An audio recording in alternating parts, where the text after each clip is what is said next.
तो इंटरनेट पर कुछ कहानियां ना आग की तरह फैल जाती हैं और सवाल ये उठता है कि आखिर ऐसा क्यों होता है।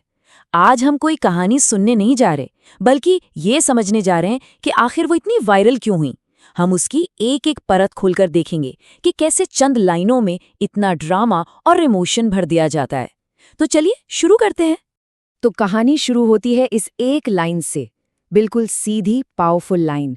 कोई बैकग्राउंड नहीं, कुछ नहीं, बस एक फौजी जो अपनी जिंदगी के सबसे बड़े दिन देश के लिए सब कुछ दांव पर लगा रहा है। ये पहली ही लाइन पूरी कहानी का स्टेज सेट कर देती है और दांव इतने ऊंचे रखती है कि नजर हटाना मुश्किल हो जाता है। और बस यही बात हमें कहानी के पहले हिस्से में ले आती है, सरहद की पुकार। यहीं पर पर्सनल लव और नेशनल ड्यूटी के बीच का टकराव सेट होता है। अब इस स्लाइड में जो सबसे खास बात है वो ये है कि ये उस चुनाव के नतीजों को कितनी साफ साफ दिखाती है। ये कोई आसान सौदा नहीं है, मतलब एक तरफा नहीं है। देश का हीरो बनने की कीमत उसे अपनी पर्सनल जिंदगी में चुकानी पड़ती है, और यही तनाव, यही इस पूरी कहानी की बुनियाद है। और ठीक जब हम सब इस महान बलिदान के बारे में सोच ही रहे होते हैं कि अचानक ये लाइन आती है। ये एक ऐसा मोड़ है जो एक क्लासिक हीरो की कहानी में आमतौर पर नहीं मिलता। तो हो क्या रहा है यहाँ? असल में लाइनें धुंधली हो रही हैं। क्या ये सच में देश के लिए प्यार है या फिर ऑनलाइन ऑडियंस के लिए एक परफॉर्मेंस? ये जो मॉडर्न तड़का है ना, ये हीरो के इस सदियों पुराने किरदार को एक बिल्कुल नया आज का रंग दे देता है। तो ठीक है, अब कहानी को आगे बढ़ाते हैं और देखते हैं कि जब हीरो सरहद पर था तो घर पर क्या हो रहा था, जहां कहानी का फोकस वापस घर पर चला जाता है और एक वादा टूटने वाला है। और यहीं पर कहानी का सबसे बड़ा धोखा सामने आता है। ये कोई धीरे धीरे लिया गया फैसला नहीं है। ये पिता का एक सीधा, सख्त और कह सकते हैं कि प्रैक्टिकल हुक्म है। वो फौजी को मरा हुआ मान लेता है, शायद किसी बुरी भावना से नहीं, बल्कि एक ठंडे प्रैक्टिकल लॉजिक से।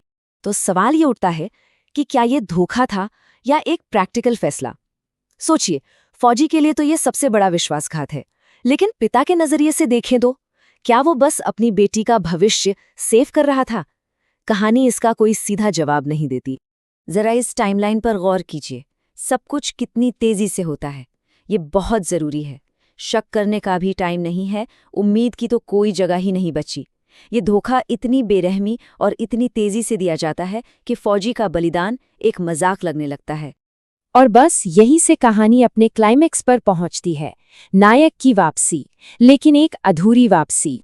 कहानी की सबसे बड़ी आयरनी यही है। वो एक हीरो बनकर लौटा जिसने देश के लिए जंग जीत ली, लेकिन अपने ही घर में, अपनी ही कहानी में वो पूरी तरह हार चुका था। ये लाइन उसके टूटे हुए दिल की आवाज है। ये इतनी असरदार इसलिए है क्योंकि ये दिखाती है कि वो कितना वफादार था। उसने अपना वादा निभाया, देश से भी और अपने प्यार से भी, लेकिन उसे बदले में क्या मिला? धोखा। और फिर वो ये सीधा सा सवाल पूछता है, तनाव का वो आखिरी पल। इस सवाल में एक उम्मीद है, एक आखिरी कोशिश सच को ना मानने की। हम सबको पता है कि जवाब क्या है, और इसीलिए उसका ये सवाल सुनना बहुत मुश्किल हो जाता है। और फिर आता है फाइनल ब्लो, आखिरी जवाब। गुस्से में नहीं, माफी के साथ नहीं, बल्कि एक सीधे सपाट सच के तौर पर। और इस एक लाइन को अलग से रखने से उस नुकसान का असर और भी गहरा हो जाता है। इमोशनल चोट अपनी हद पर पहुंच जाती है। तो आखिर क्या है जो इस छोटी सी कहानी को इतना पावरफुल बनाता है? देखिए, ये 4 चीजें हैं जो एक साथ काम करती हैं। एक बहुत बड़ा बलिदान, एक बहुत तेज और पूरा धोखा, ड्यूटी और प्यार के बीच एक सीधा टकराव, और एक ऐसा क्लाइमैक्स जो त्रासदी के अलावा और किसी चीज के लिए कोई जगह ही नहीं छोड़ता। और आखिर में कहानी हमें बस एक सवाल के साथ छोड़ जाती है, एक ऐसी सिचुएशन जहां कोई भी रास्ता चुनो, नुकसान तो होना ही है। और शायद इसीलिए ये कहानी इतनी चुभती है, क्योंकि ये उस कश्मकश को दिखाती है जो हम सब ने कभी ना कभी महसूस की है। एक ऐसी कश्मकश जिसका कोई आसान जवाब नहीं होता।